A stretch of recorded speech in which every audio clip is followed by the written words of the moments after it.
Ajugona never sleeps. The streets are always noisy, hawkers shouting, downfall drivers honking, children playing in the gutters. But on Sundays, something special happened. The whole street smelled of food. And the best smell always came from Auntie Boza's pot. Everybody knew Auntie Boz. She wasn't really anyone's auntie, but she fed people like a mother would.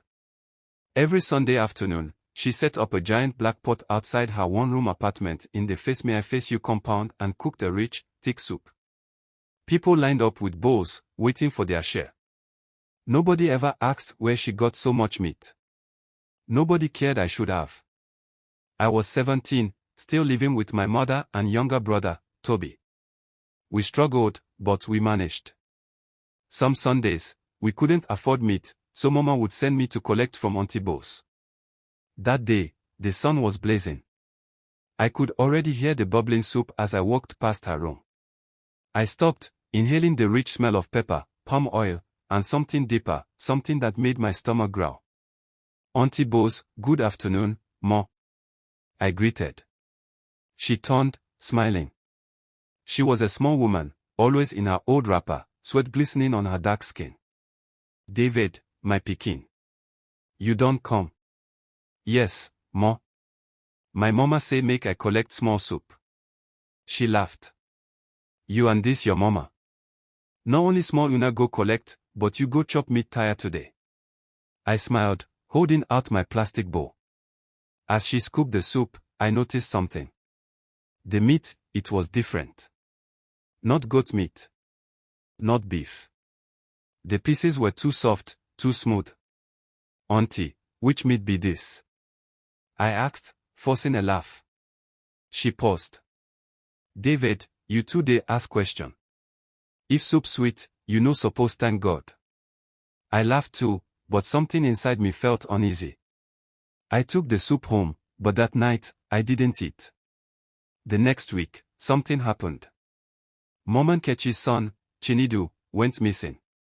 He was one of the street boys, the ones who had no home, no family.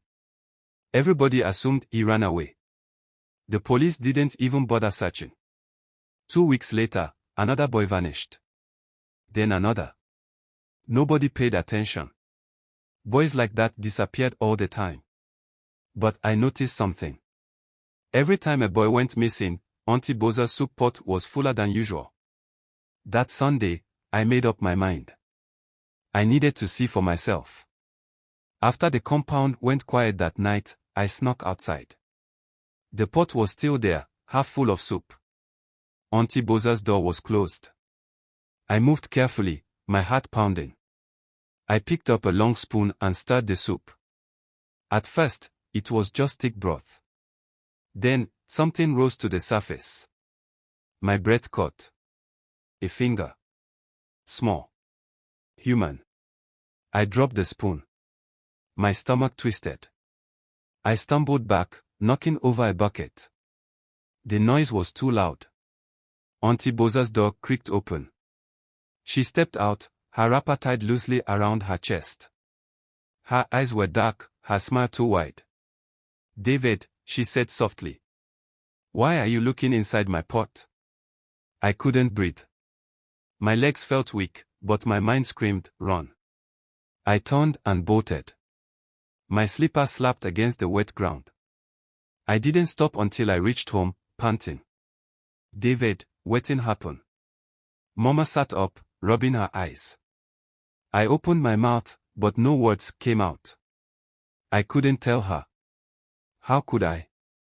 Who would believe me? The next morning, I stayed in my room, shaking. I wanted to forget, but I couldn't. Auntie Boz knew. And now, she knew that I knew. That evening, I heard a knock. Slow. Deliberate. Mama opened the door. Oh, Auntie Boz, good evening. I froze. She smiled at Mama, holding a small bowl. I bring soup come for una. Mama beamed. Oh. God bless you. I watched as she placed the bowl on our table.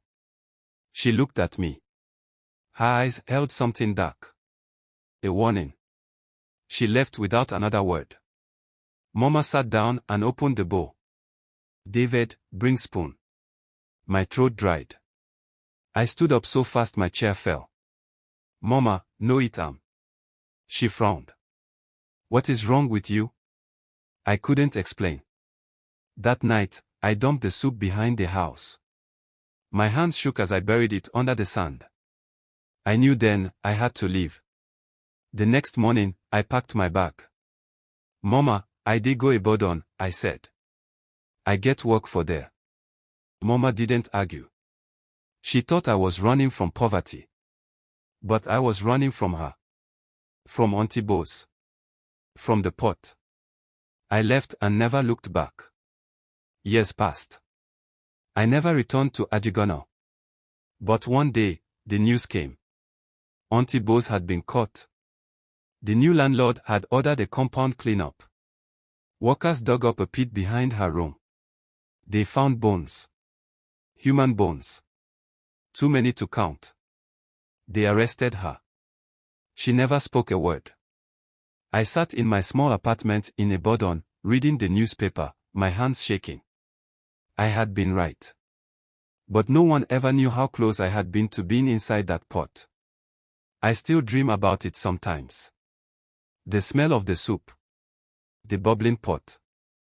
The small, pale finger rising to the surface. I wake up sweating, my stomach tight. I stopped eating meat years ago.